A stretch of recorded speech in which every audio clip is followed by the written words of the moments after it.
Average velocity में आप समझना है क्या, जैसे कोई पार्टिकल है और पार्टिकल है मान लिया एक स्ट्रेट लाइन पे मूव कर रहा है। पार्टिकल क्या है, ए हो गया पोजीशन ए से, ठीक है, और पोजीशन ए से लेकर यह बी तक गया।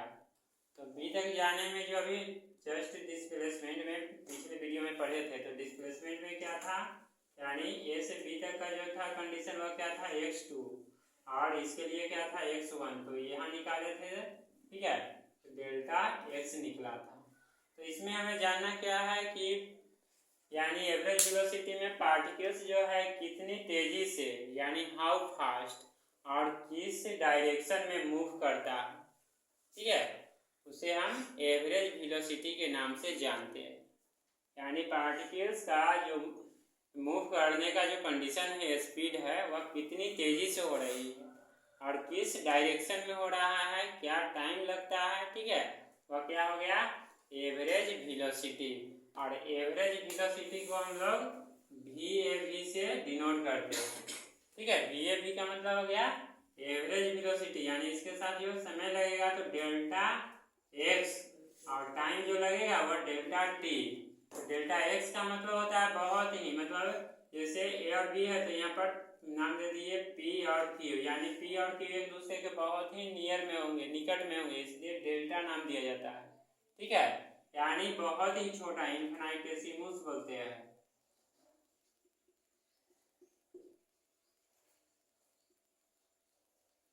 ठीक है, यानी जब P और Q एक दूसरे के क्या हो गए बहुत निकट में आ गए तो वहां पर हम लोग डेल्टा का यूज कर लेते हैं, ठीक है।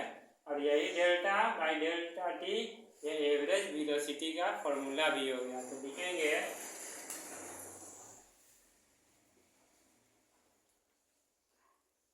If A particle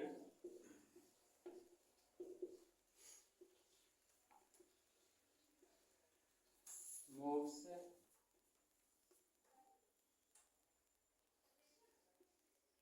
how fast and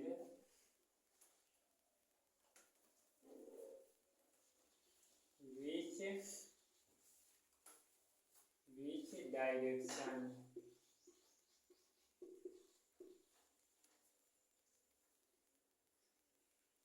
we use average velocity।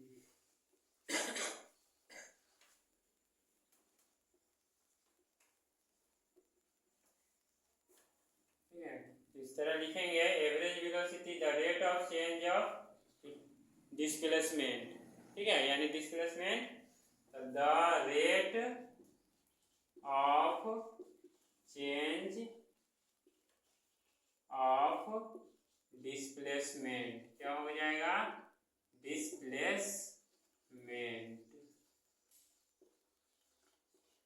Is known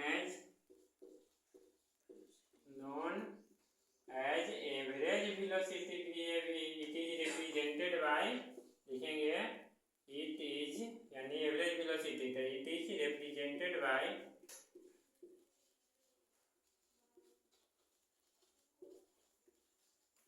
VAV, ठीक है, VAV equal to delta x by delta t हो गया।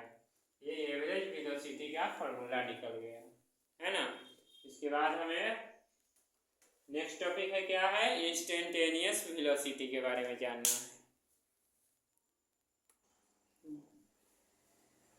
तो ये एवरेज ये हो गया वेलोसिटी, है ना।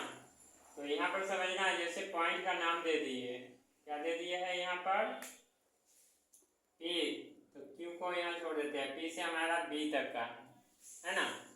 तो ये हो गया मतलब PB का हमें डिस्टेंस निकालना है, यानी डिस्प्लेसमेंट। डिस्प्लेसमेंट जब इसका निकालेंगे तो x2 यानी ये टोटल है यहाँ से और यहाँ तक, तो एवरेज निकल गया, है ना। यानी तो डेल्टा x का मतलब क्या हो गया x2 माइनस x1, ये डिस्प्लेसमेंट में पढ़े किए हैं। अब नेक्स्ट हमें पढ़ना है क्या, इंस्टेंटेनियस वेलोसिटी, यानी एवरेज की जगह क्या करना है इंस्टेंटेनियस।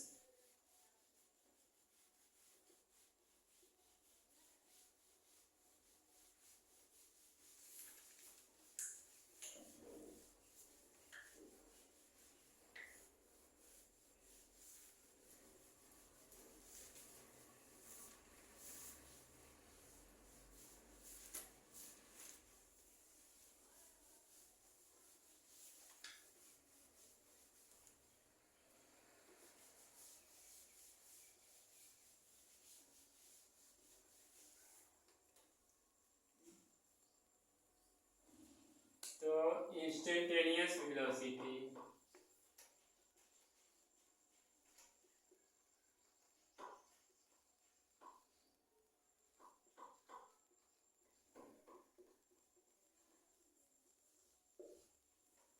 इंस्टेंटेनियस वेलोसिटी का मतलब होता है ना, वो क्या कहते हैं, बहुत ही मतलब हर पॉइंट पे जो है वह पार्टिकल्स का जो डिस्प्लेसमेंट होगा ना, मूव करने का पोजीशन, वह चेंज होते रहेगा। जैसे कि ये एक एग्जांपल हो गया, ठीक है। अब ये ए और बी है, तो यह इंस्टेंटेनियस वेलोसिटी होते हैं, वह एवरेज वेलोसिटी से रिलेटेड होते हैं। पोजीशन ए पर पार्टिकल्स का मतलब हर पॉइंट पे क्या होगा, इस पॉइंट पे डिफरेंट होगा। ए पे कुछ और रहेगा, इसका एक कंडीशन, ए के बाद जाएगा, मतलब यहाँ दे दिए नाम P Q R S T. तो इस तरह इस पॉइंट पे जो है ना, इसका कंडीशन चेंजिंग होता रहता है, ठीक है। तो ऐसे कंडीशन में जब चेंजिंग होता है ना, तो हम लोग लिमिट का यूज करते हैं।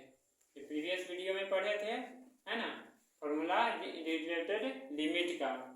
तो इंस्टेंटेनियस वेलोसिटी में भी ये जो है रिलेटेड होंगे किससे, तो एवरेज वेलोसिटी से, ठीक है। और इस पॉइंट पे पार्टिकल्स का कंडीशन वह चेंज होते रहेगा, यानी बदलता रहता है। यही बोलेंगे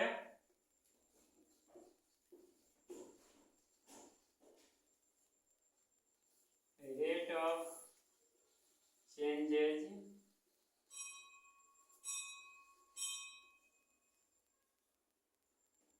condition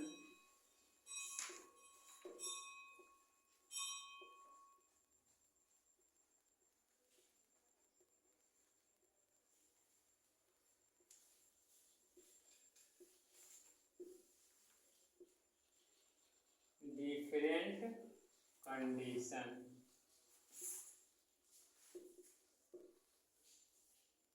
is known as instantaneous velocity.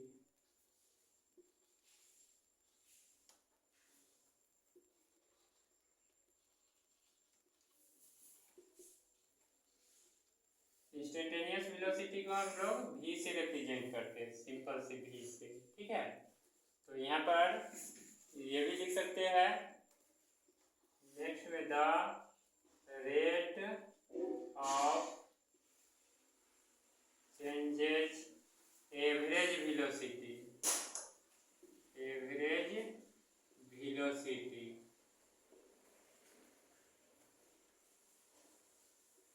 velocity is known as instantaneous velocity.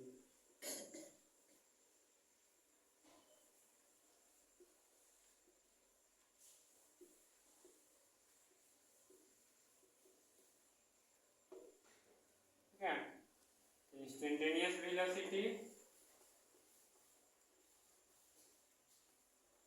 इसमें है ना हम लिमिट का यूज करेंगे, यानी लिख देंगे instantaneous velocity equal to limit, ठीक है, delta x tending delta x by delta t. अभी तो एवरेज वेलोसिटी यही ना लिखे थे, और यहाँ पर लिख देंगे क्या,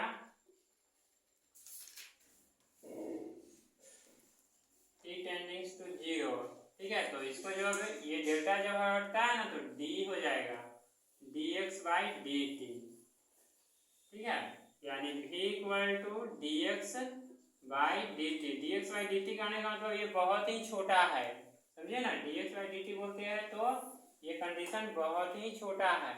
तो जहाँ भी इस तरह का लिखा रहेगा समझना है वह क्या है, इंस्टेंटेनियस वेलोसिटी है, यानी v इक्वल टू dx/dt। ठीक है। इसके बाद है नेक्स्ट फिर वीडियो में हम लोग पढ़ेंगे average acceleration and instantaneous acceleration, यानी एवरेज एक्सीलरेशन के बारे में पढ़ेंगे, फिर इंस्टेंटेनियस एक्सीलरेशन है, फिर है कैलकुलस मेथड से हमें फर्स्ट इक्वेशन मोशन है उसके फॉर्मूले से रिलेटेड है उसके बारे में पढ़ेंगे। ठीक है। प्रोजेक्टाइल मोशन है, यानी इच पार्ट करके अलग अलग पढ़ेंगे।